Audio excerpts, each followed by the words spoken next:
अस्सलाम वालेकुम, welcome to Khurram app studio. Last video में हम लोगों ने देखा था किस तरह से हम लोग डॉट नेट मावी के अंदर न्यू पेजेस ऐड कर सकते हैं, किस तरह से उन पेजेस को डिज़ाइन कर सकते हैं, किस तरह से डिफरेंट कंट्रोल्स पिक्चर्स किस तरह से लगा सकते हैं, लेबल्स किस तरह से लगा सकते हैं और कुछ बेसिक डिज़ाइनिंग कंसेप्ट हमने सीखे थे।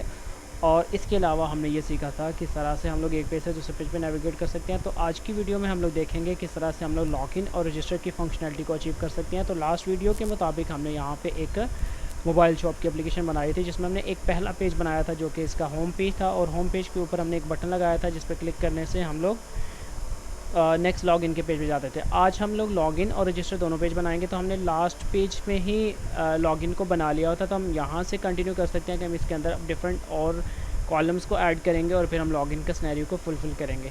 तो चलिए शुरू करते हैं। सबसे पहले जब आपने लॉगिन और रजिस्टर बनाना हो तो आपको दो पेजेस चाहिए होंगे, एक लॉगिन का पेज और एक रजिस्टर का। लॉगिन का पेज हमने पहले से बना लिया था, लेकिन लॉगिन के पेज के अंदर हमने जस्ट यहाँ पे लॉगिन का लेबल तक और एक बटन तक बनाया था। तो अभी हम लोग इसमें कुछ नए टेक्स्ट बॉक्स बना लेते हैं। तो टेक्स्ट बॉक्स बनाने के लिए यहाँ पे आप लोग टूल बॉक्स को ऑन कर लेंगे और यहाँ पे मेरे पास टेक्स्ट बॉक्स को हम लोग एंट्री के नाम से यहाँ से कहेंगे।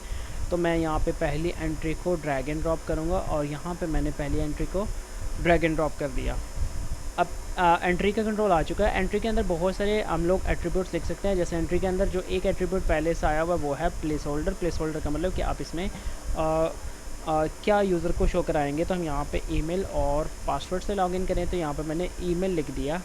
और ईमेल लिखने के बाद आप इसके अंदर कुछ और प्रॉपर्टीज़ को भी ऐड कर सकते हैं, जैसे इसका नेम, क्योंकि हमने इसको एक्सेस करना है। बाकी कंट्रोल्स को हमने बैकएंड साइड पे एक्सेस नहीं करना, तो हम उनका कोई नाम नहीं लिखते, लेकिन इसका मुझे नाम लिखना पड़ेगा क्योंकि ये एक टेक्स्ट बॉक्स है या फिर एंट्री है। तो हम इसका नाम txt ईमेल के, ये टेक्स्ट बॉक्स ईमेल के लिए लिखा हुआ है। इसके अंदर हम फॉन्ट साइज़ का एक एट्रीब्यूट दे सकते हैं, जैसे मैंने फॉन्ट साइज़, और फॉन्ट साइज़ में मैंने यहाँ पे लिख दिया ऑलमोस्ट 14 फॉन्ट साइज़ होगा। और इसके अलावा इसका आप बैकग्राउंड कलर और चीज़ें डिफ़ाइन कर सकते हैं। वो इस तरह से कर रहा हूँ क्योंकि मेरे पास जो बैकग्राउंड मैंने लगाया हुआ है उस बैकग्राउंड के मुताबिक यहाँ पे ये ब्लैक कलर अच्छा नहीं लगेगा। तो हम इसका जो 4 कलर है, या फिर हम इसे टेक्स्ट कलर कहेंगे, तो इसके टेक्स्ट कलर को हम लोग वाइट कर देंगे। और वाइट करने के साथ साथ हम इसके फॉन्ट एट्रीब्यूट्स को भी बोल्ड कर देंगे। तो यहाँ पे मैंने एक सेटिंग ऑन की हुई है जिसको आप लोग कहेंगे कि जब मेरी लाइन एक लेंथी हो जाएगी तो वो लेंथ दूसरी लाइन पे आ जाएगी। इसे हम लोग रैपिंग कहते हैं। तो यहाँ से अगर आप चाहें तो इसे ऑन कर सकते हैं, और अगर आप ना चाहें तो आप इसे ऑन ना करें। आप टूल्स में जाएंगे और टूल्स में जाके एनवायरनमेंट की बजाय आप लोग यहाँ पे टेक्स्ट एडिटर, और टेक्स्ट एडिटर की सेटिंग में जाके ऑल लैंग्वेजेस, और यहाँ पे मैंने वर्ड रैप के ऊपर क्लिक किया हुआ है जिससे ये 2 लाइनों में आ जाता है, और लाइन नंबर भी मैंने ऑन कर लिए हुए हैं। तो ये एक ऑप्शनल सेटिंग है, आप कर सकते हैं अगर आपका दिल करे। तो अगर मैंने इसे ऑफ़ कर दिया तो अब ये एक ही लाइन पर सारा कुछ आता जाएगा। तो मैं इसे मिनिमाइज़ कर लेता, तो मैंने एक टेक्स्ट बॉक्स बना लिया जो कि ईमेल के लिए होगा। इसके अलावा मुझे एक और बनाना पड़ेगा।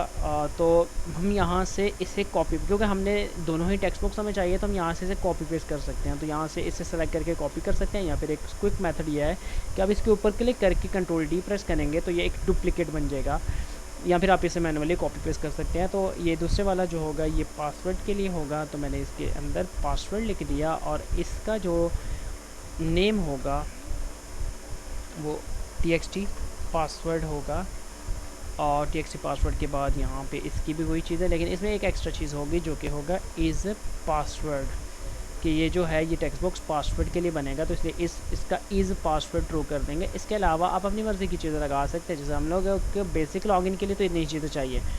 अगर आप चाहें तो यहाँ पे कोई फॉरगेट पासवर्ड का लगा सकते हैं, कोई आप यहाँ पे अगर कोई यूज़र ऑलरेडी लॉगिन हुआ है तो उसके लिए कुछ लेबल लगा सकते हैं। तो मैं यहाँ इतनी सेटिंग के साथ ही इसे रन करूँगा ताकि मैं ये देख सकूँ कि मेरे पास ये टेक्स्ट बॉक्स किस तरह का बन गया हुआ है। तो एप्लीकेशन रन होगी, डिप्लॉयमेंट शुरू हो गई है,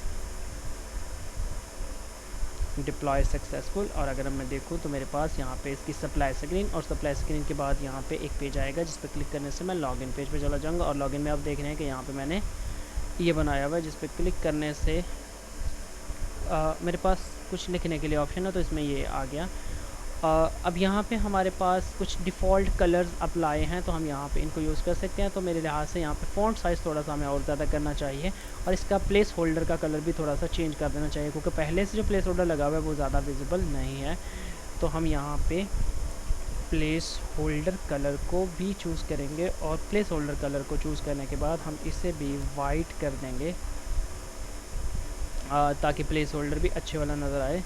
तो प्लेस होल्डर यहाँ पे भी मैंने अप्लाई कर देना है इस वाले टेक्स्ट बॉक्स में भी। तो अब यहाँ पे ये कुछ विजिबल होंगे और यहाँ पे जो भी लिखा जाएगा वो पहले से थोड़ा बेहतर होगा। तो यहाँ पे हमने इस एक कंट्रोल को डिज़ाइन कर लिया, यानी हमने इसका यूआई बना लिया। अब यूआई बनाने के बाद आप लोग क्या कर सकते हैं, यहाँ स्पेसिंग 12 की है तो मैं 12 स्पेसिंग थोड़ी सी ज़्यादा कर सकता हूँ, मे बी 18। तो ये कुछ इस तरह से हमें एप्लीकेशन नज़र आ रही है जो कि आप यहाँ पे देख सकते हैं। तो कुछ इस तरह से एप्लीकेशन हमें नज़र आ रही है। तो अब हमें क्या करना है, यहाँ इस लॉगिन के बटन पे जैसे ही कोई पर्सन क्लिक करे तो फिर ये यूज़र जो है वो लॉगिन हो जाए। लेकिन लॉगिन के लिए ज़रूरी है कि आपके पास एक रजिस्ट्रेशन भी हो, यानी अगर कोई लॉगिन नहीं है कोई पर्सन तो फिर वो रजिस्टर भी तो हो सके। तो यहाँ पे हम एक और बटन लगाएंगे जिसको हमने लिखा बटन, इसके अंदर हम लोग टेक्स्ट एट्रिब्यूट लिखेंगे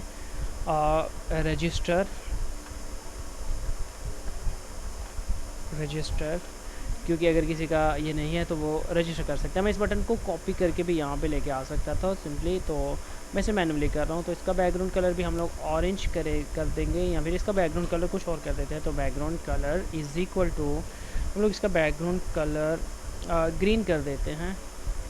और ग्रीन करने के बाद नेक्स्ट हम इसका text colour is equal to white, और फिर यहाँ पे हम इसको कुछ पैडिंग मार्जिन वगैरह दे सकते हैं अगर हम देना चाहें। और मोस्ट इम्पॉर्टेंट कि इसका कोई नाम होगा तो इसका नाम होगा x.name is equal to btn register. अब ये एक बटन बन गया और ये सिंपली जब क्लिक होगा तो इससे क्या फंक्शन परफॉर्म होगा। तो मैंने क्लिक इवेंट बना लिया, तो इसके लिए लॉगिन का पहले बना हुआ है, तो अब मैंने एक इसका बना दिया। मैंने टैग को क्लोज़ किया तो अब मेरे पास एक बटन बन गया। तो अब यहाँ पे मैंने इसे कुछ सेटिंग दी हुई, तो हम इसे पहले प्रीव्यू करके देखेंगे कि ये किस तरह से हमें नज़र आ रहा है। हम पहले फॉर्म को बहुत अच्छे से डिज़ाइन कर लेंगे और फिर दूसरे फॉर्म को उसी से कॉपी कर लेंगे ताकि हमारा काफ़ी टाइम इसमें सेव हो जाएगा। तो मैंने एप्लीकेशन को रन किया, उसका स्प्लैश स्क्रीन आ गया और इस बार मैंने ये वाला रन किया जिसमें साथ साथ मैं चेंजेस को देख सकता हूँ। तो मैंने यहाँ पे क्लिक किया तो आप देख सकते हैं कि इस वक्त इसका जो प्लेस होल्डर का कलर भी है वो भी एक वाइट तरह से आया हुआ है। जैसे अगर मैं कुछ लिखता हूँ तो यहाँ पे जो भी आईडी मैं चाहे लिखूँ तो आ जाएगी। कुछ टेक्स्ट साइज़ अगर आप ज़्यादा करना चाहें तो कर सकते हैं। और यहाँ पे अब दो बटन लगे हैं, मैं अब अगर किसी का अकाउंट नहीं है तो वो रजिस्टर पे क्लिक कर देगा। तो अब हमें ये कोड करना है कि यहाँ पे क्लिक करने से रजिस्टर पे चला जाए, लेकिन अब हमें एक रजिस्टर का पेज भी बनाना पड़ेगा। तो रजिस्टर का पेज बनाने के लिए, क्योंकि उसमें भी यही चीज़ें होंगी जैसे आप देख रहे हैं यहाँ पे कि यहाँ पे भी एक लेबल होगा, यहाँ पे टेक्स्ट बॉक्सेस होंगे और कुछ बटन्स होंगे, तो इसलिए हम लोग रजिस्टर का पेज बनाएंगे। अब इसमें इसके फ़ॉन्ट साइज़ को थोड़ा सा और ज़्यादा करते हैं, जैसे 14 हमने यूज़ किया था तो यहाँ पे 18 कर देते हैं ताकि हमें एक ही बार कुछ सेटिंग करनी पड़े, ताकि बार बार हम कहाँ कॉपी करें। तो क्योंकि इसी तरह की चीज़ें बनानी है तो मैं इस पूरे स्क्रॉल व्यू को कॉपी कर लूँगा। इवन कि आप चाहें तो इसका बैकग्राउंड इमेज तक कॉपी कर सकते हैं। तो मैं जस्ट यहाँ पे आसान वाली चीज़ें कर रहा हूँ कि मैंने यहाँ पे स्क्रॉल व्यू को कॉपी कर लिया। अब हम यहाँ पे प्रोजेक्ट को स्टॉप करेंगे क्योंकि अब हमारा बैकएंड कोड भी होगा और कुछ चीज़ें होंगी। तो व्यूज़ में जाएंगे, नया पेज ऐड करने का सिंपल मेथड ऐड पे क्लिक करेंगे, न्यू आइटम, और न्यू आइटम पे क्लिक करने के बाद हमारे पास मल्टीपल टेम्पलेट्स में से डॉटनेट मावी के अंदर जाके कंटेंट पेज जो कि XAML में बनाया जाएगा, तो इसका नाम हम रख देंगे रजिस्टर। ऐड किया तो यहाँ पे हमारा एक पेज ऐड हो गया जिसका नाम रजिस्टर है और जिसका हम लोग बैकग्राउंड कलर चेंज करके उस पिक्चर के मुताबिक लगा लेंगे। तो मैंने background colour is background image लगाएंगे, बैकग्राउंड कलर नहीं लगाएंगे, बैकग्राउंड इमेज सोर्स। और यहाँ पे बहुत सारी इमेजेस में से मैंने वही बैकग्राउंड जो कि मैंने यहाँ पे लगाया हुआ था लास्ट वीडियो में, तो वही मैंने लगा दिया। अब यहाँ पे एक वर्टिकल स्टैक लेआउट बनी हुई है, तो क्योंकि हमने वहाँ से पूरा स्क्रॉल व्यू ही कॉपी करके ले आए हैं तो हम यहाँ पे इसे पेस्ट कर सकते हैं। अब हमारे पास यहाँ पे जैसे एक चीज़ हम लिखेंगे कि यहाँ पे रजिस्टर हो जाइए। ओके, रजिस्टर का कीवर्ड होगा, यहाँ पे ईमेल और पासवर्ड इस तरह से है, और इसके बाद यहाँ पे लॉगिन लिखा हुआ है। तो यहाँ पे पहला बटन रजिस्टर का होगा कि पहले रजिस्टर होगा फिर ही लॉगिन होगा। तो मैंने इसको वो मार्जिन प्रोवाइड कर लिया कि वो वाला बटन नीचे हो जाएगा और इसकी मैंने सारी मार्जिन ख़त्म कर दी हैं। ठीक है, तो इसको एक ही लाइन में ले आते हैं बेहतर विजिबिलिटी के लिए। तो अब यहाँ पे आप देखें कोई ज़्यादा मुश्किल चीज़ें नहीं हैं, हमने पिछली वीडियो में जो लगाया हुआ था वही हम लोग यूज़ कर रहे हैं। जैसे पिछली वीडियो में हमने एक इमेज लगाई थी, फिर एक लेबल लगाया था जिसके ऊपर रजिस्टर लिखा होगा, 2 टेक्स्ट बॉक्सेस लगाए और नीचे 2 बटन लगाए हुए हैं। और इन बटन के ऊपर हम लोग क्योंकि नए पेज पे आ गए हैं, तो ये जो आप लोग देख रहे हैं इवेंट हैंडलर वो यहाँ पे अवेलेबल नहीं होंगे। अगर आप इसका बैकएंड कोड देखें तो क्योंकि हमने तो जस्ट वहाँ से कॉपी करके ले आए हैं, तो इसका इवेंट हैंडलर नहीं है। तो हम नए इवेंट हैंडलर बनाने के लिए क्लिक के ऊपर जाके दोबारा से ये प्रेस करेंगे =, तो यहाँ पे नया क्लिक इवेंट हैंडलर इसके लिए बन गया। और अगर कोई रजिस्टर हो गया तो अब उसे लॉगिन पे जाना चाहिए, या वो गलती से आ गया इस पेज पे, तो वापस जाने के लिए यहाँ पे भी एक इवेंट, तो अब 2 इवेंट हैंडलर इसके लिए भी बनेंगे। अगर इसका कोड देखो तो रजिस्टर और लॉगिन, इस पर कोड क्या करना है ये हम अभी बाद में डिसाइड करेंगे। तो ये कुछ इस तरह से हमने बना लिया। अब मैं चाहता हूँ कि जब कोई बंदा रजिस्टर पे क्लिक करे तो वो रजिस्टर हो जाए, लेकिन अगर कोई गलती से इस पेज पे आया है तो वो लॉगिन पे क्लिक करे, और लॉगिन पे क्लिक करने से वो पीछे जा सके, या फिर लॉगिन पे क्लिक करने से वो वापस लॉगिन के पेज पे चला जाए। तो इसका कोड लिखते हैं। तो लॉगिन के पेज पे अगर कोई आ गया और वो वापस जाना चाह रहा है तो हम यहाँ पे कोड लिख सकते हैं app.current.main page =login =new login। New इसलिए लिखेंगे कि हम नया ऑब्जेक्ट क्रिएट कर रहे हैं। तो यहाँ पे हमने नया ऑब्जेक्ट बनाया और उसका कंस्ट्रक्टर कॉल कर दिया। तो अब हम इस बटन पे जब भी क्लिक करेंगे तो हम लॉगिन के पेज पे चले जाएंगे। और जब हम लॉगिन, यहाँ पे मैं क्विकली आ गया, मैं आपको समझा रहा हूँ। अगर आप लॉगिन के पेज के ऊपर आप जाना, जैसे हम लोगों का जो बेसिक फ्लो था वो ये था कि हम लोग सबसे पहले जब एप्लीकेशन ओपन करेंगे हम होम पेज पे आएंगे। होम पेज में जब हम गेट स्टार्टेड के बटन पर क्लिक करेंगे तो हम लॉगिन के पेज पे चले जाएंगे। अब यहाँ से मुझे लॉगिन का कोड ओपन करना है। तो एक अच्छा और क्विक मेथड ये है कि अगर हमें लॉगिन का कोड ही ओपन करना है तो आप इसके ऊपर कंट्रोल प्रेस करके रखेंगे और कंट्रोल के बाद आप क्लिक करोगे तो आप डायरेक्टली लॉगिन के पेज पे पहुंच जाओगे। अब यहाँ से क्लिक करने से आप लॉगिन पे चले जाते हो, यानी अगर सक्सेसफुली आपने कर लिया। तो यहाँ पे हमने लास्ट टाइम ये लॉजिक लिखा था कि अगर कोई बंदा लॉगिन पे क्लिक करेगा तो वापस होम पेज पे चला जाएगा। तो ये लॉजिक अब हम हटा देते हैं। अब यहाँ पे रजिस्टर के पेज पे जाने का कोड लिख देते हैं। तो हमने यहाँ पे रजिस्टर के पेज पे जाने का कोड क्या, app.current.main page =new register। तो अब कोई बंदा जब रजिस्टर कर रहा होगा तो वो रजिस्टर पे जाने के लिए हमारा ये वाला कोड यूज़ कर सकता है, न्यू रजिस्टर, एस भी आएगा इसमें, एंड पे सेमीकोलन। और अब लॉगिन के ऊपर एक और भी बात है कि अगर कोई लॉगिन पे आ गया तो वो इससे पीछे भी जा सकते हैं, उसके लिए भी हम कोई बटन लगा सकते हैं। तो अब हमारा फ़्लो कंप्लीट हो गया, यानी अब हम इंटर पेजेस नेविगेशन कर सकते हैं। तो मैं इसको रन करूँगा।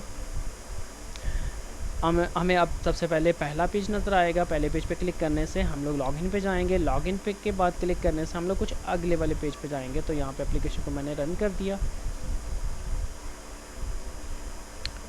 एप्लीकेशन सक्सेसफुली रन हो गई है। तो अब हम इसका व्यू देखेंगे, कुछ इस तरह से इसका व्यू आ रहा है। जैसे पहले सप्लाई स्क्रीन आएगी, इसको भी कुछ वीडियो के बाद हम चेंज करेंगे। तो गेट स्टार्टेड पे क्लिक करेंगे तो हम लॉगिन के पेज पे आ जाएंगे। लॉगिन के पेज के ऊपर कुछ हमने डिज़ाइनिंग वगैरह कर ली हुई है। अब अगर कोई पर्सन के पास लॉगिन तभी होगा जब वो रजिस्टर करेगा, तो अब यहाँ से वो रजिस्टर के पेज पे जा सकते हैं। तो हमने रजिस्टर के पेज पे आ गए। रजिस्टर के पेज में भी वही कोड है, और अब हमें यहाँ पे कुछ कॉलम्स को बदलना होगा, यानी हमें रजिस्टर करने के लिए क्या क्या चीज़ें रिक्वायर्ड होंगी, तो हमें वो यहाँ पे देखना होगा कि रजिस्टर करने के लिए हमने क्या क्या कॉलम। इसमें हम लोग ऑब्जेक्ट रिलेशनल मैपर यूज़ करेंगे। हम लोग जैसे प्रीवियस लैंग्वेजेस में कोड होते हैं कि हमें क्यूरीज़ लिखनी पड़ती हैं, तो हम कुछ इस तरह की क्यूरीज़ नहीं लिखेंगे, बल्कि हम लोग मॉडल्स के थ्रू काम करेंगे। हम एक मॉडल बनाएंगे, जैसे रजिस्ट्रेशन के लिए जो जो चीज़ें ज़रूरी हैं उसकी एक क्लास बना लेंगे, और उस क्लास की मदद से हम चीज़ों को सॉल्व करेंगे। तो मैं सारी टैब्स को भी क्लोज़ कर रहा हूँ ताकि हम फ्रेश में आ जाएँ। और अब हमने फ्रेश व्यू में आके अब यहाँ पे हमें ये सोचना है कि हमें लॉगिन के लिए, जैसे लॉगिन के लिए यूज़र होगा तो यूज़र के कौन कौन से कॉलम्स को हम प्रोसेस करेंगे। तो इसके लिए हमें एक मॉडल बनाना होगा, यानी एक मॉडल क्लास बनानी होगी ताकि हम उसके ऑब्जेक्ट को डेटाबेस के अंदर एंटर करवा सकें। तो अब यहाँ पे मैं मोबाइल शॉप के ऊपर राइट क्लिक करूँगा। राइट क्लिक करने के बाद यहाँ पे ऐड न्यू फोल्डर, और अब कन्वेंशन के मुताबिक मैं यहाँ पे ना मॉडल्स के नाम से बना लूँगा। सपोज़ मुझे यहाँ पे ऐड अ न्यू फोल्डर, और उससे पहले हमें एप्लीकेशन को स्टॉप करना होगा। तो मैंने एप्लीकेशन को स्टॉप कर दिया। अब यहाँ पे हमने न्यू फोल्डर जो बनाया था इसको दोबारा से रीनेम करेंगे, और रीनेम करने के बाद इसका नाम रख देंगे मॉडल्स, यानी यहाँ पे हमारी एप्लीकेशन के सारे मॉडल क्लासेस बनेंगे। तो अभी के लिए हमें मोबाइल शॉप के लिए जस्ट यूज़र चाहिए कि हम यूज़र को रजिस्टर करा सकें, तो हम ऐड करेंगे, ऐड न्यू आइटम, और कोड के सेक्शन में जाके हम नई क्लास ऐड कर लेंगे और इसका नाम मैं रख दूँगा यूज़र। तो अगर हमारा लॉजिक कुछ इस तरह से है कि हम एक ही मॉडल के साथ एडमिन और यूज़र दोनों को एंटर कराएंगे, तो हम कुछ कॉलम इस तरह से बनाएंगे। तो यहाँ पे एक क्लास बन गई है इंटरनल क्लास यूज़र, मैं इसे पब्लिक क्लास कर दूँगा क्योंकि मैं चाहता हूँ कि पब्लिकली ये जहाँ पे मर्ज़ी मैं कॉल करूँ तो ये एक्सेस हो जाए। अब यहाँ पे प्रॉपर्टीज़ होती हैं नॉर्मली, तो हमें सबसे पहला तो यहाँ पे पब्लिक एंड, यहाँ पे कुछ सजेशन आ रही हैं, तो आपके पास एक कोड स्निपेट भी है जिसमें आप लिखोगे प्रॉप का लफ्ज़ लिखोगे और टैब प्रेस करोगे तो आपके पास ये बन जाएगा। तो पहली प्रॉपर्टी, हमेशा हर डेटाबेस के टेबल में, हर मॉडल में कोई यूनिक आईडी होती है, तो हम यहाँ पे इसका नाम रख देते हैं यूज़र आईडी।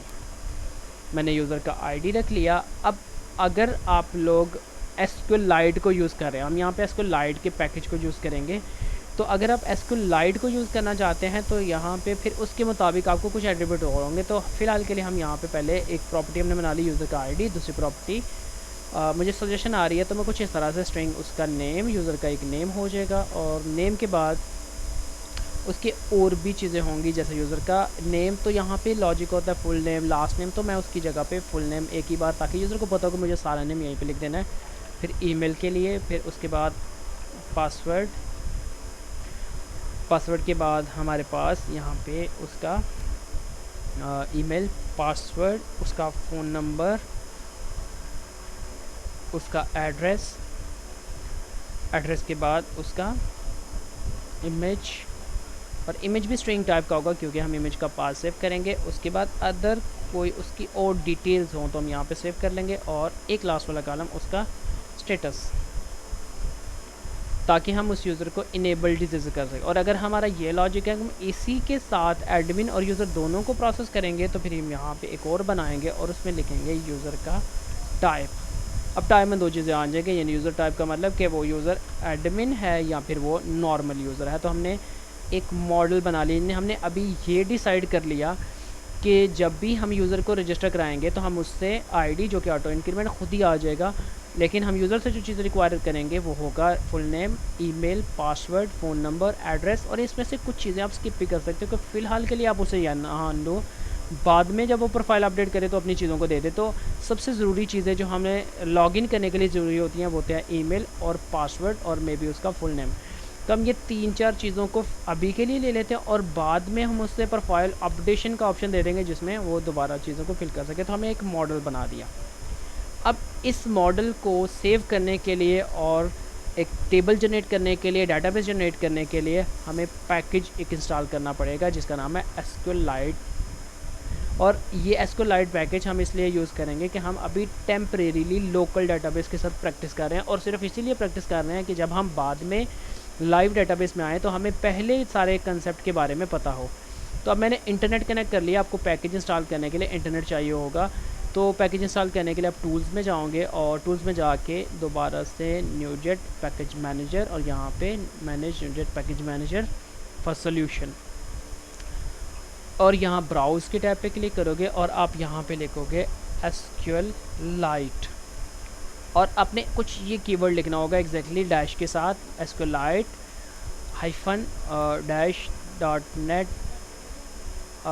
PCL, और ये वाला आपने चूज़ करना है जिसमें SQLite net.pcl। अब इसको मैंने सेलेक्ट कर लिया, और सेलेक्ट करने के बाद मैंने यहाँ पे क्लिक कर दिया और इंस्टॉल पे क्लिक किया, तो इससे हमारा ये पैकेज इंस्टॉल हो जाएगा।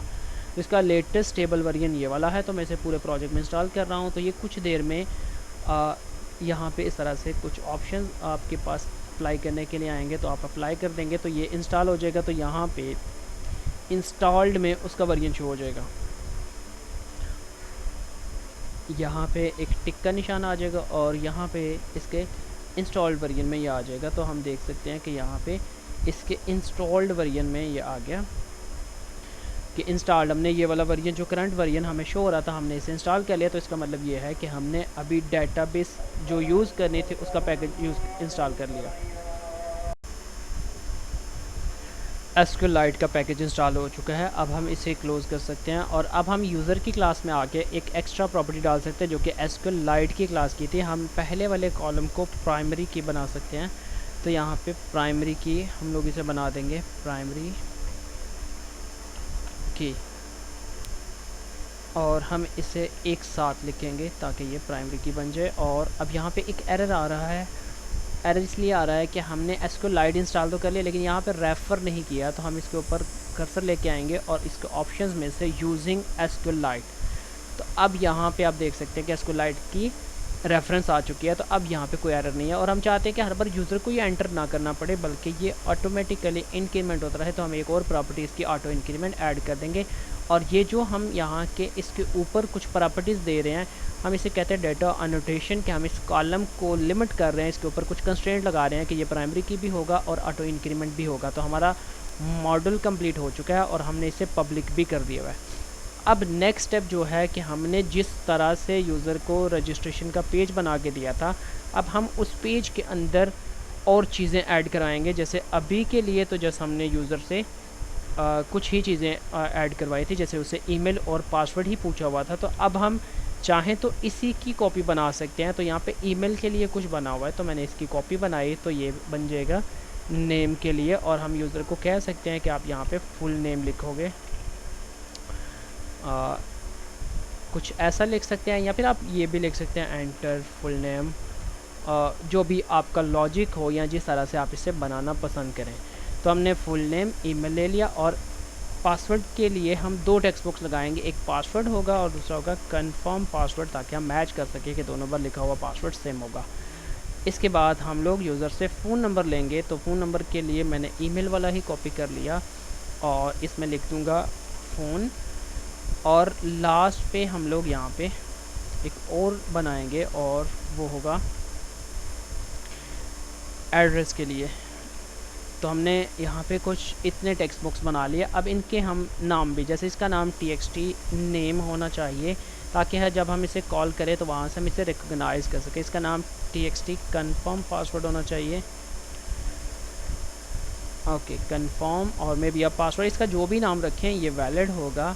लेकिन कोशिश करें कि आप अच्छी नेमिंग कन्वेंशन यूज़ करें, ताकि जब आप इसको कॉल कर रहे हो या रीफैक्टर कर रहे हो, बाद में कुछ चेंजिंग कर रहे हो, तो आपको पता हो कि आपने किस जगह पे क्या लिखा है। txt फ़ोन, और इसके बाद लास्ट वाला txt एड्रेस। इसमें यूज़र अपना एड्रेस एंटर कर सकता है, और इसमें हमारे पास मल्टी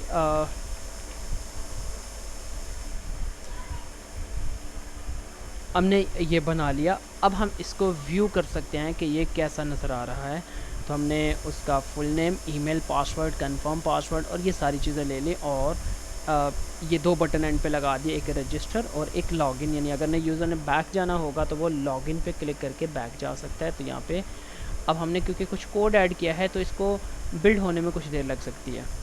एप्लीकेशन रन हो चुकी है। आप यहाँ पे देख सकते हैं कि हमारे पास ये गेट स्टार्टेड का पेज आ गया। गेट स्टार्टेड के पेज के बाद हमारे पास ये लॉगिन का पेज आ गया। लॉगिन करने से पहले यूज़र को रजिस्टर करना पड़ेगा। तो रजिस्टर के लिए हमने जो जो लॉजिक के मुताबिक चीज़ें बनाई थी वो यहाँ पे आ गई कि यूज़र से full name, email, password, confirm password, phone और एड्रेस पूछा जाएगा। और जब यूज़र सारा कुछ सही से एंटर करेगा तो फिर वो इस रजिस्टर के बटन पर क्लिक करेगा, और रजिस्टर के बटन पर क्लिक करने से वो रजिस्टर हो जाएगा।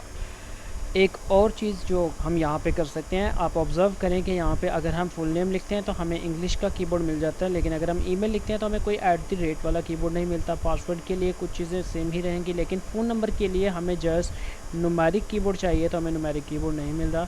तो इस चीज़ को हम इंश्योर कर सकते हैं कि जो भी कंट्रोल हम लोग एंटर कर रहे हैं उस कंट्रोल के लिए उस कंट्रोल का स्पेसिफिक कीबोर्ड हमें मिल जाए। तो उसके लिए आप यहाँ पे कीबोर्ड लिख सकते हैं, उसकी डिफरेंट लेआउट होती हैं। तो हम यहाँ पे क्योंकि नेम लिखने के लिए तो हमें इंग्लिश का कीबोर्ड ही चाहिए, तो हम यहाँ पे चाहे कुछ भी ना लिखें क्योंकि हमें इंग्लिश ही चाहिए।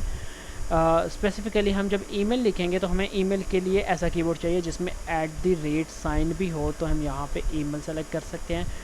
इसके अलावा जब हम पासवर्ड लिख रहे हैं तो पासवर्ड भी किसी भी तरह का हो सकता है, हम कुछ स्पेसिफिक नहीं कर सकते यहाँ पे, लेकिन फ़ोन नंबर के हम स्पेसिफिक हो सकते हैं। हम जब कीबोर्ड = फ़ोन यानी टेलीफोन वाला कीबोर्ड होगा। तो इसके साथ अब जब हम इसको रीलोड करेंगे तो हम देखेंगे कि जब हम लोग इसमें से स्पेसिफिकली फ़ोन नंबर वाली एंट्री को एंटर करेंगे तो अब यहाँ पे हमारा फ़ोन नंबर वाला आ गया। अगर हम यहाँ पे नेम लिख रहे हैं तो हमें कोई भी ऐसा कंट्रोल नहीं मिल रहा, जिसमें कोई @ साइन हो, लेकिन ईमेल पे आएंगे तो हमें यहाँ पे आप देख सकते हैं कि ईमेल वाला कंट्रोल भी नज़र आ गया। तो किस तरह से आप लोग ईमेल और फ़ोन नंबर या कुछ स्पेसिफिक जो भी आपकी डाटा टाइप होगी उसके मुताबिक कीबोर्ड भी असाइन कर सकते हैं। तो अब हम एप्लीकेशन को क्लोज़ करेंगे और कोडिंग सेक्शन की तरफ मूव करेंगे। कोडिंग सेक्शन में हमें डिफरेंट टास्क परफॉर्म करने हैं। जैसे कोडिंग सेक्शन के मुताबिक अभी तक जैसे हमने डेटाबेस का पैकेज इंस्टॉल किया है तो हमें पैकेज इंस्टॉलेशन करनी थी, हमें एक पैकेज इंस्टॉल करना था, तो वो हमने कर लिया हुआ है। इसके अलावा हमें डेटाबेस का कहाँ पे डेटाबेस बनानी है, डेटाबेस का पाथ बनाना होगा, डेटाबेस पाथ। इसके बाद हमें डेटाबेस का कनेक्शन बनाना पड़ेगा कि हम कहाँ पे डेटाबेस को कैसे यूज़ करेंगे। डेटाबेस कनेक्शन बनाने के बाद हमें यूज़र का एक टेबल बनाना पड़ेगा, क्रिएट टेबल। और टेबल बनाने के बाद हमें यहाँ पे ये जस्ट सेव करने के लिए है, तो हमें टेबल बनाने के बाद टेबल में डाटा को इंसर्ट करना होगा। तो ये डाटा रिलेटेड टास्क हैं। इसके अलावा ये सारे काम हम तब करेंगे जब यूज़र ने एक वैलिड डाटा एंटर किया है। तो हमें यहाँ पे कुछ वैलिडेशंस भी लगानी है। वैलिडेशंस में हमारे पास सबसे पहली वैलिडेशन होगी कि अगर यूज़र उसमें कुछ फिल ही नहीं करेगा तो फिर उसे हम किस तरह से सेव करवाएंगे। तो हमें रिक्वायर्ड फील्ड करनी होगी कि यूज़र मस्ट है कि कुछ चीज़ें एंटर करे। फिर हमें पासवर्ड मैचिंग करना होगा, पासवर्ड मैचिंग। इसके बाद हमें यूनिक ईमेल और ईमेल पैटर्न की हमें लगानी पड़ेगी कि ईमेल का पैटर्न लाजमी हो। और अगर आप चाहें तो आप यहाँ पे पासवर्ड की भी लगा सकते हैं कि पासवर्ड भी, स्ट्रॉन्ग पासवर्ड की भी वैलिडेशन। तो ये कुछ वैलिडेशंस हैं जो हमें यहाँ पे लगानी पड़ेंगी ताकि हम वैलिड डाटा को एंटर करवाएं और कोई भी यूज़र जो है वो इनवैलिड डाटा को ऐड ना कर सके। तो अब हम यहाँ पे शुरू हो जाते हैं। तो सबसे पहले तो हमें वैलिडेशंस करने हैं, उसके बाद हम ये चीज़ों पे आएंगे। तो अब हम वैलिडेशन का सेक्शन शुरू करते हैं। तो वैलिडेशन में सबसे पहली वैलिडेशन रिक्वायर्ड फील्ड वैलिडेशन है। तो अब हमें पता है कि हमने यूज़र को फॉर्म फिल करने के लिए एक फुल नेम के लिए टेक्स्ट बॉक्स दिया हुआ है जिसका नाम है txt नेम। तो हम ये श्योर कर सकते हैं कि क्या यूज़र ने इसमें या किसी में कोई ऐसा तो नहीं है कि जिसमें यूज़र ने फिल नहीं किया हुआ। तो हम सिर्फ ये चेक करेंगे कि अगर यूज़र ने फिल नहीं किया हुआ तो तब हम उसे एरर मैसेज शो करा देंगे। और यहाँ पे अब हम इस फंक्शन की डाटा टाइप को एसिंक कर लेंगे ताकि हम यहाँ पे यूज़र को मैसेज शो करा सकें और अवेट करा सकें अपने फंक्शन को, अपने टेक्स्ट उस मैसेज बॉक्स को जब तक यूज़र वो फिल नहीं करता। तो वैलिडेट करने के लिए हम सबसे पहले लिखेंगे इफ़ अगर तो यूज़र ने किसी टेक्स्ट बॉक्स को प्रॉपरली फिल नहीं किया हुआ। तो हमारे पास एक मेथड ये है जिसमें हम लिखेंगे txt name डॉट टेक्स्ट। उसके अंदर बहुत सारी प्रॉपर्टीज़ है लेकिन हम उसकी टेक्स्ट की प्रॉपर्टी को मैच करेंगे एम्प्टी साइन से कि अगर उसने उसमें कुछ भी नहीं लिखा तो वो एम्प्टी होगा और वो मैच कर जाएगा। तो अब हम इस सिनेरियो में यूज़र को एक मैसेज दिखा सकते हैं और वो मैसेज ये होगा डिस्प्ले अलर्ट। और इस चीज़ के लिए मैंने यहाँ पे अवेट लगाया था कि अब यहाँ पे यूज़र का वो मैसेज वहीं पे रुका रहेगा जब तक कि यूज़र इसके ऊपर ओके प्रेस नहीं करेगा या जो भी हमने लिखा होगा। तो मैंने यहाँ पे लिखा अवेट डिस्प्ले अलर्ट। 3 चीज़ें इसमें होती हैं। तो पहली चीज़ इसका टाइटल, तो मैंने इसे कह दिया मैसेज। दूसरी चीज़ इसमें होगी कि हम यूज़र को एक कॉमन मैसेज दे देंगे। हम ये एक नहीं स्पेसिफिक करेंगे कि नाम लिखें ये करें, तो हम एक स्पेसिफिक मैसेज दे देते हैं please fill all required fields. तो अब यूज़र को हम एक स्पेसिफिक मैसेज देने के बजाय हम सारी फील्ड्स के लिए मैसेज देते हैं कि उसे पता होगा कि सारी फील्ड्स हमने फिल करनी है। और फिर क्लोज़ करने के लिए हम उसे एक बटन देंगे कि वो ओके प्रेस करेगा तो तब वो क्लोज़ होगा। तो अब यूज़र ने अगर ये वाला एक स्पेसिफिक टेक्स्ट बॉक्स फिल नहीं किया होगा तो उसे ये मैसेज आ जाएगा। तो हम इस चीज़ को इंश्योर भी कर सकते हैं, यानी अब हमने कोड कर दिया हुआ है उस फंक्शन पे, यानी रजिस्टर पे क्लिक जब होगा तो क्लिक होने के बाद हमारे पास BTN रजिस्टर का जो नाम का बटन है उसका एक इवेंट चलेगा जिसका नाम है BTN रजिस्टर क्लिक। और अगर मैं इसके कोड में जाके देखूं तो BTN रजिस्टर क्लिक जब होगा तो मैंने एक इफ़ चलाया है कि अगर ये वाला टेक्स्ट बॉक्स खाली हो तो ये मैसेज आ जाए। तो हम इसे रन करके देखते हैं कि ये किस तरह से हमें व्यू देगा। ओके, अब जब मैं यहाँ पे रजिस्टर पे क्लिक करूँगा तो हमारे लॉजिक के मुताबिक हमें यहाँ पे मैसेज बॉक्स मिलना चाहिए कि आपने फिल नहीं किया, क्योंकि ये बिल्कुल एम्प्टी है। तो हम जैसे रजिस्टर पे क्लिक करेंगे तो हमें कुछ भी नहीं मिल रहा। उसकी एक वजह यह है क्योंकि अभी तो इसमें कुछ लिखा ही नहीं गया। तो जब इसमें कुछ लिखा ही नहीं गया तो वो इसने इसे अभी तक इसके टेक्स्ट स्ट्रिंग को इनिशियलाइज ही नहीं किया। तो अगर मैं इसमें कोई स्पेसिफिक चीज़ लिखता हूँ और फिर इसे रिमूव कर देता हूँ और फिर मैं यहाँ पर रजिस्टर पे क्लिक करूँगा तो हमें ये मैसेज मिलेगा। तो अब ये हर बार ज़रूरी नहीं है कि यूज़र जो है वो पहले फ़िल करे और फिर उसे क्लियर करे तो अभी हम मैसेज दें, बल्कि हमें तो ये करना है कि उसमें अगर कुछ नहीं लिखा हुआ तो उसे फ़ौरन से मैसेज मिलना चाहिए। तो अब हम लोग यहाँ पे ये ऑब्ज़र्व करते हैं कि ये जो हमने कोड लिखा हुआ है ये उतना ऑथेंटिक कोड नहीं है जिसको हम लोग यूज़ कर रहे हैं। तो इसकी जगह पे हम स्ट्रिंग का फंक्शन यूज़ करेंगे। तो मैंने यहाँ पे लिखा स्ट्रिंग डॉट इज़ नल और एम्प्टी। अगर यूज़र का जो स्ट्रिंग इज़ नल और एम्प्टी और इसमें वो स्ट्रिंग जिसको हम चेक कर रहे हैं तो मैंने लिखा txt नेम डॉट टेक्स्ट।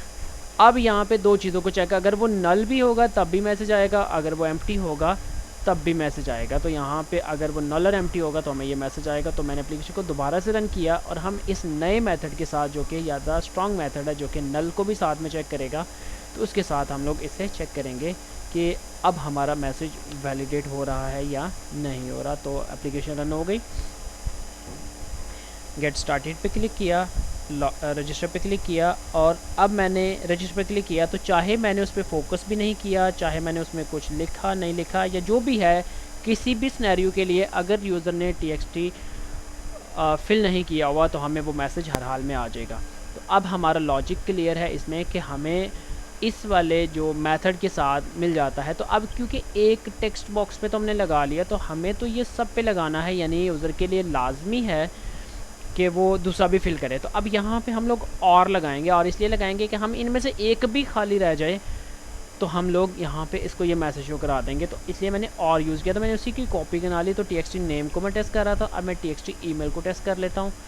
और फिर से मैंने एक और लगाया और मैंने txt पासवर्ड को चेक कर लिया, txt पासवर्ड। और इसके अलावा अब मैं कुछ और जो है ऐड कर सकता हूँ, जैसे मैंने एक और लगाया और मैंने इसे नीचे वाली लाइन में ले आया और यहाँ पे मैंने वही चीज़ पेस्ट की और इसकी जगह पे मैंने इसे दो लाइनों में ले आया और txt फ़ोन, यानी हम ये चीज़ें लाजमी करार दे रहे हैं कि ये चीज़ें आपको लाजमी फ़िल करनी हैं। और एक और लास्ट वाला एड्रेस, तो हम ये भी कर सकते हैं कि एड्रेस को हम ऑप्शनल छोड़ दें, लेकिन आपका लॉजिक या एप्लीकेशन स्पेसिफिक लॉजिक है कि आपको क्या इंस्ट्रक्शन मिले हुए हैं कि आपने जो एप्लीकेशन बनानी है उसमें क्या करना है। तो हम txt लास्ट वाला एड्रेस, हमने कंफर्म पासवर्ड को नहीं लिया। कंफर्म पासवर्ड को इसलिए नहीं लिया कि अगर यूज़र ने एक टेक्स्ट बॉक्स में कुछ लिखा हुआ है और दूसरे में कुछ नहीं लिखा हो तो वो तो मैचिंग वैलिडेशन में आ जाएगा। तो अब जैसे हमने ये पहली वैलिडेशन बनाई है, इसी तरह से पासवर्ड मैचिंग वैलिडेशन बनाएंगे जो कि ज़्यादा आसान है। तो हम लिखेंगे इफ़, अगर जो हमारा पहले वाले टेक्स्ट बॉक्स, हम इसमें अब ये वाला कोड नहीं यूज़ करेंगे बल्कि हम लिखेंगे अगर txt पासवर्ड डॉट टेक्स्ट, अगर वो नहीं इक्वल टू होता txt कंफर्म पासवर्ड के डॉट टेक्स्ट है, तो हम उसे एक मैसेज बॉक्स शो करा देंगे यूज़र को, जिसमें उसे ये पता चल जाएगा कि उसमें कुछ एरर है। तो कंट्रोल डी से जिसे फॉर्मेट कर लेते। तो अब हमें एक एरर मैसेज लिखना है, तो मैं इसी एरर मैसेज को कॉपी कर रहा हूँ और अब यहाँ पे हम लोग इसे पेस्ट कर देंगे और इसमें लिखेंगे पासवर्ड्स डू नॉट मैच। तो ये पासवर्ड्स डू नॉट मैच, आपके पासवर्ड मैच नहीं हो रहे तो यूज़र को दोबारा से लिखना पड़ेगा। अब यहाँ पे एक लॉजिक ये है कि चाहे ये इफ़ के अंदर मैसेज आएगा या नहीं आएगा तो ये नीचे मूव कर देगा। तो अब हमें इसको यहाँ पे ही स्टॉप करने के लिए, अब यहाँ पे हमने दो इफ़ लगाए हैं, तो हम चाहते हैं कि अगर उसने फिल नहीं किया हुआ तो यहाँ पे फंक्शन टर्मिनेट हो जाए, वो नीचे वाले टेक्स्ट बॉक्स में आए ही ना। जब फिल ही नहीं किया तो पासवर्ड को मैच कैसे करेगा और बाकी काम कैसे करेगा। तो इसलिए हम यहाँ पे ही इसे ब्रेक करवाना चाह रहे हैं। तो हम यहाँ पे लिख देंगे रिटर्न। तो जब भी फंक्शन में रिटर्न का कीवर्ड आएगा तो रिटर्न का कीवर्ड इस फंक्शन को इसी लाइन पे रोक देगा, यानी इसी लाइन पे फंक्शन बंद हो जाएगा, तो नीचे वाला कोड नहीं चलेगा। तो सबसे पहला यूज़र के लिए फ़िल करना लाजमी है। दूसरी चीज़, अगर उसने फ़िल किया है तो फिर पासवर्ड और कंफर्म पासवर्ड को मैच होना ज़रूरी है। तीसरी चीज़ यूनिक ईमेल, इसको हम बाद में करेंगे। अब हम ईमेल पासवर्ड और स्ट्रॉन्ग पासवर्ड की वैलिडेशन की बात कर लेते हैं। ईमेल पासवर्ड का मतलब ये है if email pattern sorry email pattern का मतलब कि यूज़र ने जो ईमेल लिखा हुआ है उसे प्रॉपर फॉर्मेट में होना चाहिए। तो अब प्रॉपर फॉर्मेट में हमें कैसे पता चलेगा, तो बहुत सारे जो डेवलपर्स हैं उन्होंने कुछ रेजेक्स बनाए हैं। रेजेक्स का मतलब रेगुलर एक्सप्रेशन, तो मैंने कुछ रेजेक्स यहाँ पे लिखे हुए हैं। तो ये देखें, ईमेल को अगर आपने मैच करना है तो आप अगर ईमेल को इस स्ट्रिंग के साथ मैच करवाएंगे तो अब आप ये अगर उसमें ये चीज़ें होंगी, तो इसको हम देखते हैं कि ये कैसे होता है। तो अब हमने ईमेल को मैच कराना है, तो हमारे पास इफ़ दोबारा से अगर तो ईमेल मैच ना की तो हम लिखेंगे अगर, और यहाँ पे ना हमारे पास डॉटनेट के अंदर सी शार्प के अंदर रेजेक्स की एक क्लास होती है, तो हम रेजेक्स की क्लास को यूज़ कर लेंगे। रेजेक्स ये आ गया, और इसके अंदर एक मेथड होता है इज़ मैच, और इसमें दो चीज़ें हम देते हैं। जैसे इनपुट किस वाली चीज़ को मैच कराना है, तो मैंने यहाँ पे इनपुट के लिए लिख दिया कि मेरे txt ईमेल को मैच करो, डॉट उसके टेक्स्ट को मैच करो इस स्पेसिफिक पैटर्न से जो मैंने वहाँ से कॉपी किया हुआ है। और अगर ये ना मैच हो तो यहाँ पे इसके स्टार्ट में हम लोग नॉट लगा देंगे। अगर ये ना मैच हो तो फिर एरर मैसेज दिखाना है, अदरवाइज़ नहीं दिखाना।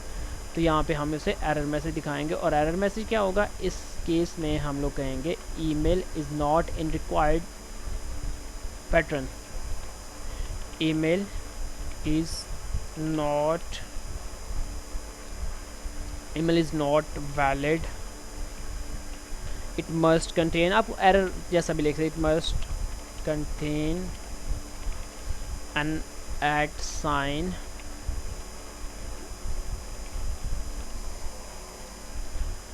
एक्सेट्रा। तो ये हमने लगा दिया, और क्योंकि हमने यहाँ पे एक पैरेंथेसिस नहीं लगाई हुई तो हम कुछ ऐसा इसको लगा देंगे, कंट्रोल डी से ये फॉर्मेट करेंगे। अब यूज़र का ईमेल अगर इस स्पेसिफिक पैटर्न में नहीं आएगा, और ये पैटर्न क्या है इसको थोड़ा सा जान लेते हैं, और ये बहुत से एक्सपर्ट्स ने बनाया हुआ है। तो इसमें सबसे पहली चीज़ है कि ईमेल के लिए allowed character A to Z lower case, A to Z upper case, 0 to 9, underscore, dot, plus and dash, ये अलाउड सिंबल हैं। और इसके बाद @ लाजमी है, @ के बाद ये वाला, फिर बाद में भी चीज़ें आएंगी। तो ये स्ट्रिंग का स्टार्ट है, और उसमें फिर स्टार्ट के बाद ये पहला हिस्सा ऐसा होना चाहिए, फिर @ फिर दूसरा हिस्सा भी इन चीज़ों में होना चाहिए, फिर तीसरा हिस्सा जिसमें डॉट लाजमी होना चाहिए, और फिर चौथा हिस्सा जैसे हम यहाँ पे अगर लिखेंगे तो लिखेंगे जैसे खुर्रम @gmail डॉट, और फिर काम वगैरह या कुछ भी किसी और भी डोमेन की ईमेल हो सकती है। और ये लिखने के बाद अब यहाँ पे $, जो कि स्ट्रिंग को ख़त्म कर देगा। तो ये कुछ पैटर्न है। तो जैसे हमने ईमेल के पैटर्न को चेक किया है, और यूज़र को कहा कि email is not valid, it must contain @, और कुछ और भी मैसेज को आप अच्छा सा लिख सकते हैं। तो मैंने कुछ ये लिख दिया। अब जैसे हमने ईमेल को स्ट्रॉन्ग इसको चेक किया है पैटर्न से, तो हम पासवर्ड को भी चेक कर सकते हैं कि उसमें स्पेसिफिक क्राइटेरिया मौजूद है कि नहीं है। तो txt पासवर्ड और txt पासवर्ड का जो रेजेक्स है वो यहाँ पे ये मैंने लिखा हुआ है, और ये मैं वीडियो के नीचे शेयर कर दूँगा, आप इसे यूज़ कर सकेंगे। तो पासवर्ड के लिए भी जो क्राइटेरिया हमने लिखा हुआ है वो यहाँ पे आ गया। अब हम लोग पासवर्ड के अंदर भी आ गए, और अगर ईमेल ही वैलिड नहीं है तो फिर यहाँ से भी हम रिटर्न करेंगे, और अगर पासवर्ड वैलिड नहीं है तो फिर हम यहाँ पे रिटर्न करेंगे। तो ये हमारे पास होगी।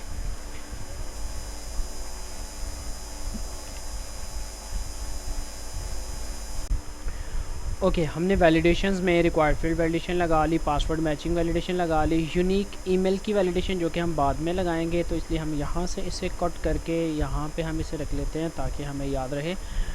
यूनिक ईमेल की लगा ली। इसके अलावा हमने ईमेल और स्ट्रॉन्ग पासवर्ड की लगा ली। तो अब जब तक ये चीज़ें सारी नहीं होंगी तो तब तक ये हमारा जो रजिस्ट्रेशन का प्रोसेस कंप्लीट नहीं होगा। लेकिन सपोज़ कि अब यूज़र की सारी चीज़ें कंप्लीट है, तो अब इनमें से कोई भी एक भी इफ़ ट्रू नहीं होगा, क्योंकि ये सारे के सारे इफ़ तभी ट्रू होंगे जब इसमें कोई वैलिडेशन एरर्स होंगे। तो अब हम यहाँ पे ये करेंगे कि हम एक नया ऑब्जेक्ट बनाएंगे। उस ऑब्जेक्ट को जो कि हमने पहले मॉडल क्लास बनाई हुई है उसका ऑब्जेक्ट, जैसे हमने यूज़र के नाम से बनाया हुआ है, तो हम यहाँ पे यूज़र के नाम से एक ऑब्जेक्ट बनाएंगे। यूज़र ऑब्जेक्ट बनाने के लिए हम उसका नाम लिखेंगे, जैसे window mobile shop dot user, और इसका कोई short name user is equal to new user. और मैं क्योंकि इसके अंदर ही प्रॉपर्टीज़ को इम्बेड करना चाह रहा हूँ तो मैंने कुछ ऐसा लिख दिया। तो अब यूज़र एक नया ऑब्जेक्ट बन जाएगा। ऑब्जेक्ट के अंदर क्या होती हैं, प्रॉपर्टीज़ होती हैं। तो हमने जो जो डिसाइड किया हुआ था कि यूज़र के अंदर क्या होगा, उसका फुल नेम होगा, ईमेल होगा, तो ये सारी चीज़ें हम टेक्स्ट बॉक्स से तो लेके आ चुके हैं। अब यहाँ पे हम ऐड करेंगे, तो मैंने यहाँ पे जैसे लिख दिया उसकी पहली प्रॉपर्टी, मैं स्पेस प्रेस किया तो मुझे सारी प्रॉपर्टीज़ आ गई। Full name is equal to TXT, name dot text, email is equal to email dot text. ये इंटेलिजेंस मुझे गाइड कर रहा है कि जो चीज़ें हैं, password is equal to password dot text, और phone is equal to TXT phone dot text, और address is equal to address dot text. और इसके अलावा उससे कुछ चीज़ों की समझ नहीं है, तो user type is equal to, जब कोई नया यूज़र क्रिएट होगा तो वो एक यूज़र होगा, ना कि वो कोई एडमिन होगा, तो मैंने कॉमा लगाया। यूज़र टाइप के बाद उसकी डिटेल, तो इनिशियली उसकी कोई भी डिटेल हम नहीं डाल रहे, तो आप चाहे तो इसे ना कॉलम को ऐड करें या फिर इसे जस्ट खाली लिख दें। और इनिशियल जो उसका स्टेटस होगा, तो अब आपका ये लॉजिक है कि जब यूज़र क्रिएट होगा तो क्या वो एक्टिव यूज़र होगा या फिर वो ईमेल कंफर्मेशन रिक्वायर्ड होगी, तो मैं इसे by default he active user के तौर पे ऐड कर रहा हूँ। आप ये कर सकते हो कि जब ये स्टेटस जब ये नया यूज़र क्रिएट हो तो उसका स्टेटस पेंडिंग में हो, जब तक कि वो ईमेल वेरिफिकेशन नहीं करता। तो अब ये एक ऑब्जेक्ट बन गया। अब इस ऑब्जेक्ट को हम लोग डेटाबेस में ऐड कर सकते हैं। तो डेटाबेस में ऐड करने के लिए हमें क्या चाहिए होगा, हमें पैकेज इंस्टॉल, यानी डेटाबेस के लिए पैकेज इंस्टॉल तो कर लिया हुआ है हमने, तो ये वाला काम तो हमारा हो गया हुआ है। अब हमें डेटाबेस का एक पाथ बनाना पड़ेगा। तो पाथ बनाने के लिए मैं लिखा string db path is equal to new db path is equal to, और यहाँ पे अब दो पाथ होंगे। एक वो पाथ होगा कि वो असल में डेटाबेस जो हम बना रहे हैं उसे सेव कहाँ पे करना है, यानी उसकी लोकेशन क्या होगी। और दूसरा जो उसमें हम लोग लोकेशन के बाद लोकेशन क्या होगी, और दूसरी चीज़ जो इसके अंदर प्लस होगी कि हम जो डेटाबेस बना रहे हैं उसका DB नेम क्या होगा। तो ये दो चीज़ें होंगी, तो दोनों पाथ को कंबाइन करना पड़ेगा। तो इसके लिए हमारे पास C# के अंदर एक फंक्शन होता है पाथ क्लास के अंदर डॉट कंबाइन का फंक्शन, तो पाथ को कंबाइन कर सकता है। तो अब इसमें पहला पाथ है कि हम डेटाबेस कहाँ पे बनाना चाहेंगे, तो हम इसमें कोई एब्सोल्यूट पाथ यूज़ नहीं करेंगे, बल्कि हम रिलेटिव पाथ यूज़ करेंगे कि जहाँ पे भी आपकी एप्लीकेशन इंस्टॉल हो तो वहाँ पे डायरेक्टली वो पहुँच जाए। तो इसके लिए हम यहाँ पे लिखेंगे file system dot app data directory. तो ये हमें मिल गया कि हम कहाँ पे अपनी एप्लीकेशन का जो है वो डेटा सेव करेंगे, ऐप डेटा डायरेक्टरी। और फिर डेटाबेस का नाम क्या होगा, हम यहाँ पे स्ट्रिंग में लिखेंगे। तो हम यहाँ पे इसका नाम रखते हैं DB shop, ये इसका नाम हो गया, और एक्सटेंशन इसकी .db। तो अब यहाँ पे हमारे पास डेटाबेस कहाँ पे बनेंगे उसका एक पाथ बन गया। और पाथ बनने के बाद अब हम एक कनेक्शन बनाएंगे, क्योंकि हमारी डेटाबेस का जो इंजन है या डेटाबेस जो हमने यूज़ किया हुआ इसको लाइट है, तो हम यहाँ पे लिखेंगे SQLite कुछ ऐसे स्पेलिंग के साथ, ताकि आपको ये वाली मिल जाए यहाँ पे। तो SQLite और आगे लिखूँगा कनेक्शन के SQLite क्लास के साथ हम एक कनेक्शन बना रहे हैं। तो मैंने यहाँ पे इसको किया, तो इसने ये मुझे ऑप्शन दिया यूजिंग SQLite। तो SQLite कनेक्शन, और इसका नाम मैंने रखती है DB, क्योंकि पूरी डेटाबेस को हम यहाँ से कंट्रोल करेंगे। तो DB is equal to new SQLite connection, और किस जगह पे वो कनेक्शन बनेगा वो DB पाथ है। यानी अब इस लाइन को चलाने के बाद एक स्ट्रिंग बनेगी जिसमें डेटाबेस का पाथ होगा, और फिर एक कनेक्शन बन जाएगा उस जगह पे बनी हुई डेटाबेस के साथ। तो अब हमारे पास ये डेटाबेस बन गई, डेटाबेस की रेफरेंस में मिल गई। अब डेटाबेस के अंदर हमने ये कनेक्शन बना लिया, कनेक्शन डेटाबेस के पाथ के बाद हमने एक बनाना था कनेक्शन, तो ये कनेक्शन बना लिया डेटाबेस के साथ। अब कनेक्शन बनाने के बाद का जो हमारा काम जो है वो एक टेबल क्रिएट करना, और टेबल क्रिएट करना फ्लेक्सिबल है कि अगर टेबल पहले से ही बना होगा तो वो इस चीज़ को इग्नोर कर देगा, नया टेबल ड्रॉप करके नहीं बनाएगा। तो DB डॉट क्रिएट टेबल, और यहाँ पे अब कौन सा टेबल बनाना चाहते हैं, उसमें कितने कॉलम्स होंगे, तो हम यहाँ पे उस मॉडल को रेफ़र कर देंगे। तो उसे खुद ही समझ आ जाएगी कि अगर हमारे मॉडल के अंदर इतने कॉलम्स हैं तो उस टेबल के अंदर भी इतने कॉलम्स होने चाहिए। तो और ये एक फंक्शन है, तो हम कुछ इस तरह से इसे इनिशियलाइज कर लेंगे। अब हमारे पास ये चीज़ें कंप्लीट होगी। अब डेटाबेस में डाटा को इंसर्ट कर देंगे, और डाटा कौन से वाला इंसर्ट करेंगे, ये जो हमने यहाँ पे एक ऑब्जेक्ट बनाया हुआ था यूज़र के नाम से। तो अब मैंने यहाँ पे लिख दिया, यहाँ पे सारा कुछ करने के बाद DB डॉट इंसर्ट, तो DB डॉट टेबल, और टेबल यूज़र। तो अगर हम चाहें कि स्ट्रक्चर उसे खुद से पता है तो हम db.insert लिख देंगे और इसमें वो ऑब्जेक्ट का नाम लिख देंगे, तो ये डायरेक्टली भी उस जगह पे उसको ऐड कर देगा। और जब ऐड हो जाए तो हम चाहते हैं हमारे यूज़र के सामने एक मैसेज आ जाए, और कुछ इस तरह का मैसेज हो सकता है। तो मैंने मैसेज का वहाँ से कॉपी कर लिया और यूज़र को मैसेज आ जाए, account registered successfully, account registered successfully.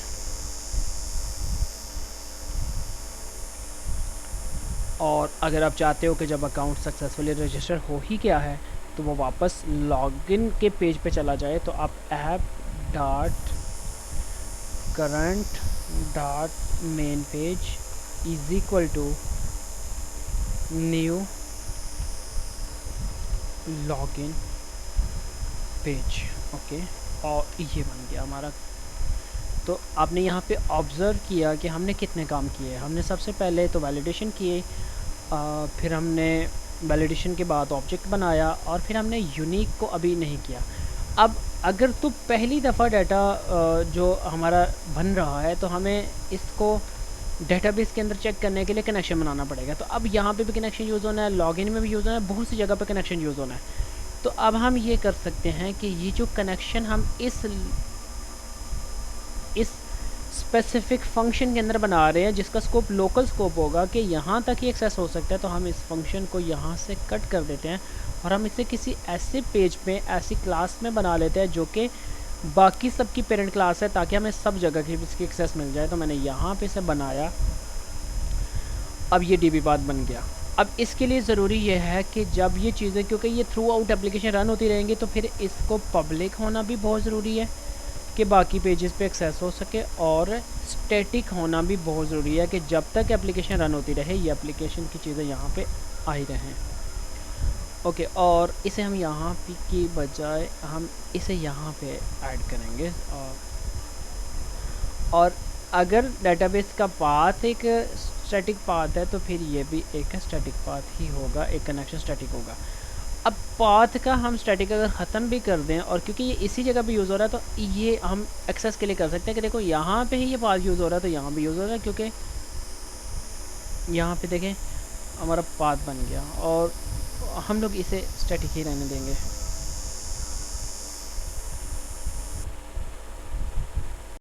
Okay, इस क्लास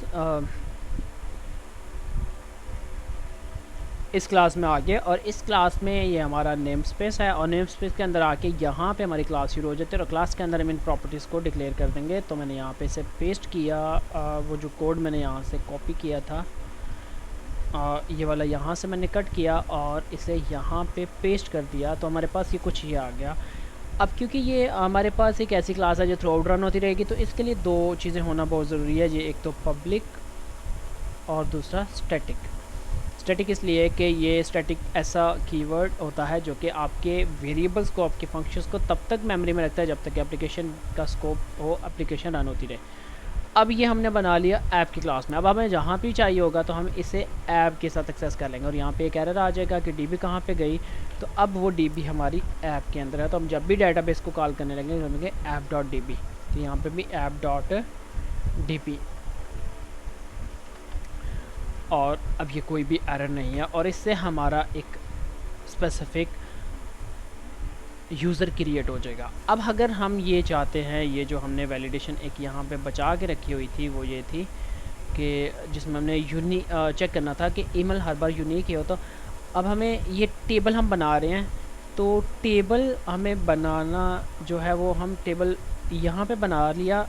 जब हमारा टेबल सक्सेसफुली बन गया और ऑब्जेक्ट भी बन गया, तब एक चीज़ को वेरीफाई करेंगे, क्या ये ईमेल आईडी के अगेंस्ट पहले से कोई रिकॉर्ड बना तो नहीं हुआ। तो ये वाली चीज़ें एक्स्ट्रा वाली हटा दी, तो अब हमें चेक करना पड़ेगा। तो चेक करने के लिए हम एक सिंपल वेरिएबल बना लेते हैं।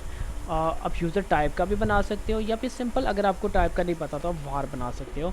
तो वार बना लेते हैं। हमने लिखा वार u इज़ इक्वल टू, क्योंकि यूज़र के नाम से पहले बना हुआ है, तो मैंने यहाँ पे लिखा ऐप, यानी पूरी डेटाबेस को चेक करो, ऐप.db डॉट, अब यहाँ पे टेबल, और कौन से टेबल, यूज़र के टेबल को चेक करना है। और चेक क्या करना है, डॉट फर्स्ट और डिफ़ॉल्ट, कि इसमें कोई ऐसा रिकॉर्ड तो नहीं है जिसमें पहले से ये ईमेल यूज़ हो चुकी हो। तो x dot email is equal to that txt email.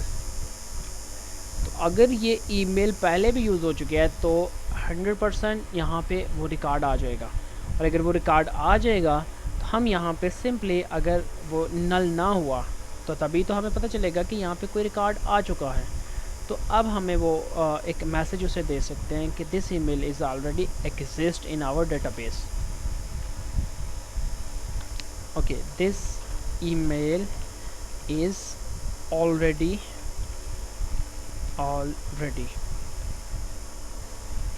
registered। Okay, और जब वो पहले से रजिस्टर था हम कोई भी नया डाटा इंसर्ट नहीं करेंगे। और अगर आप चाहें तो ये काम टॉप पे कर सकते हैं कि बाकी भी काम होने से पहले ये वैलिडेशन हो जाए। तो अब हमारा कोड कंप्लीट है, हम इसे रन करेंगे और टेस्ट करेंगे और हम सारी चीज़ों को 1 बाय 1 टेस्ट करेंगे।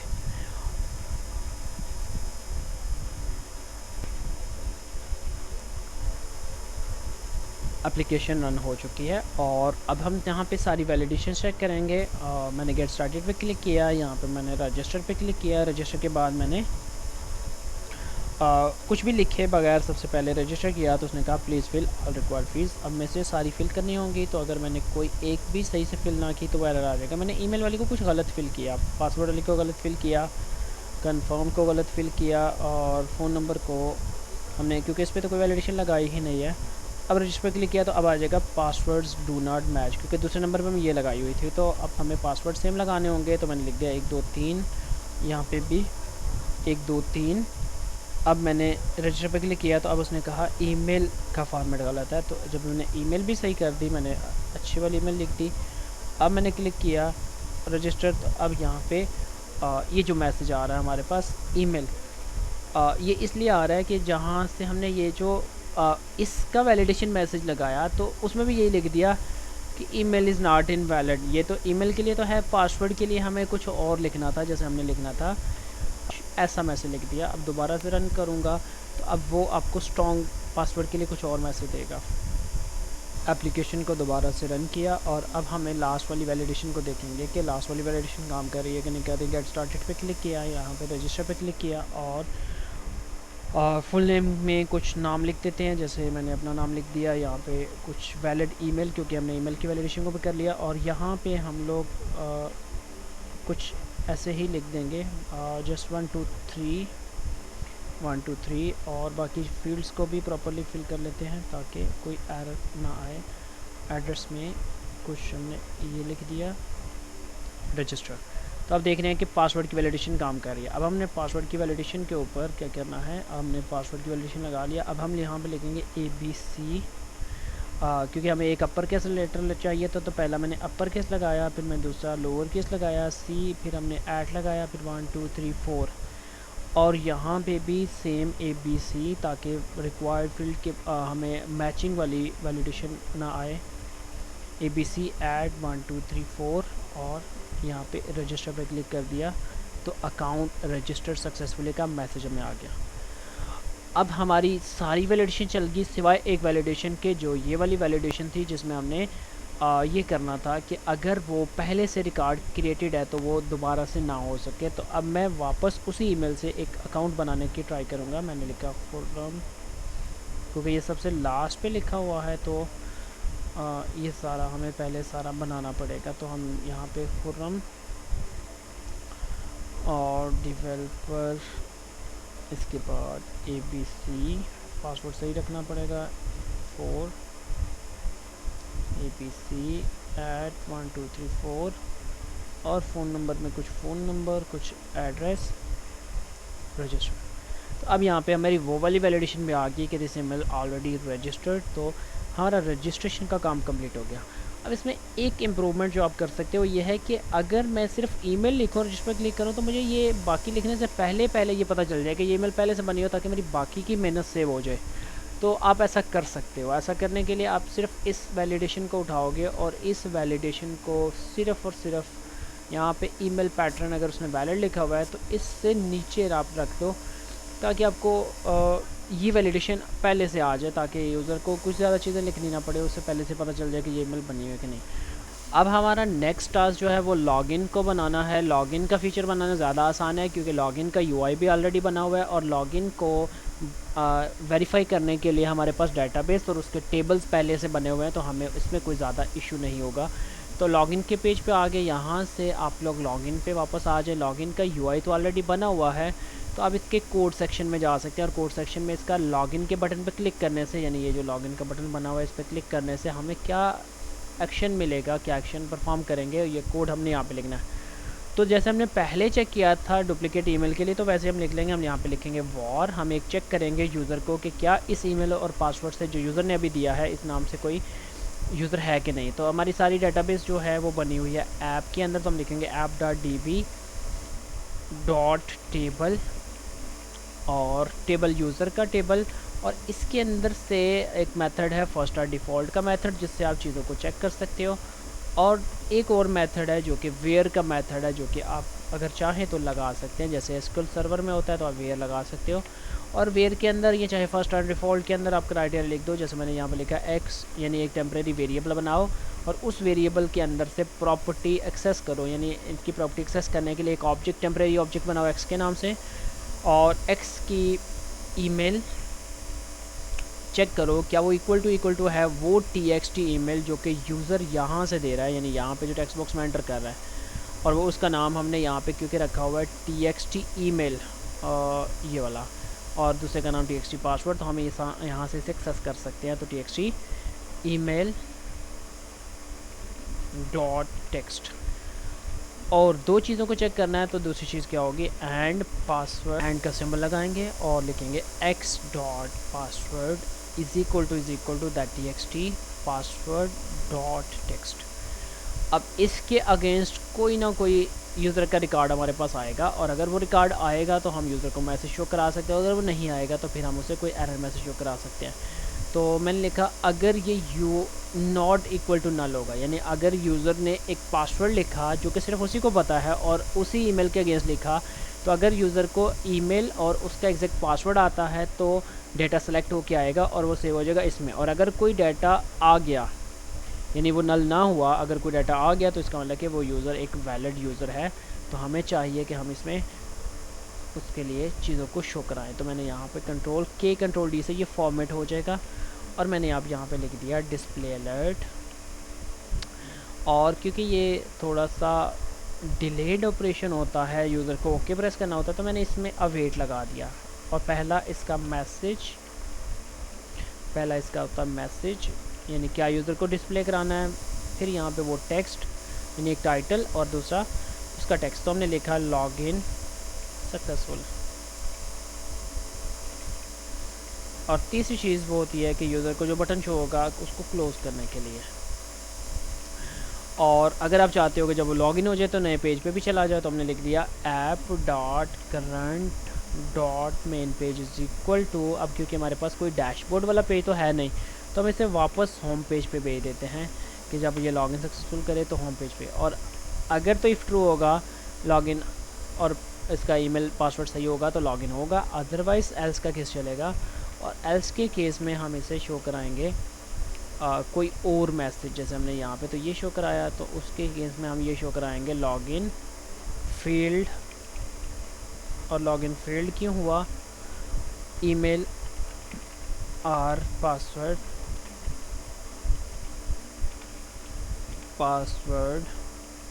इनकरेक्ट। ओके, तो अब हम इसके बाद तो कोई कोड नहीं है, तो हमें रिटर्न की ज़रूरत नहीं है, तो हम यहाँ पे इसे रन करेंगे। और रन करते हुए एक एरर मैसेज आ रहा है कि BTN क्लिक यहाँ पे रजिस्टर नहीं है। तो आपको जब कोई ऐसा मैसेज आए तो आप इसके सिंपल इवेंट को ख़त्म करें, दोबारा से इक्वल टू प्रेस करें, नया इवेंट जनरेट कर लें। तो अब यहाँ पे BTN लॉगिन क्लिक 1 के नाम से इससे रेफ़र हो रहा है, तो ये BTN 1 के नाम से बना है। तो हम इसके अंदर जो कोड लिखा हुआ है वो उस इवेंट को बाइंड कर देंगे जो कि यहाँ पे उसने बनाया हुआ है। तो अब हमारे पास ये वाला एक एक्स्ट्रा वाला है, तो हम इसे डिलीट कर सकते हैं ताकि हमारा कोड क्लीन रहे।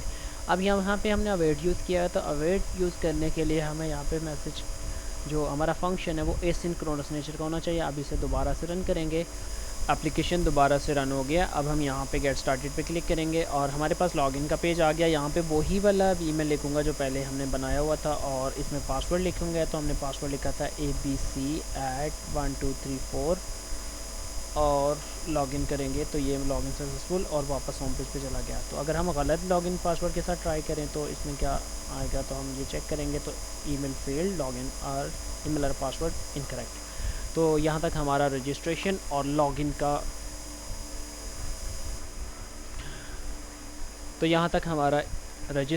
लॉगिन का फीचर था।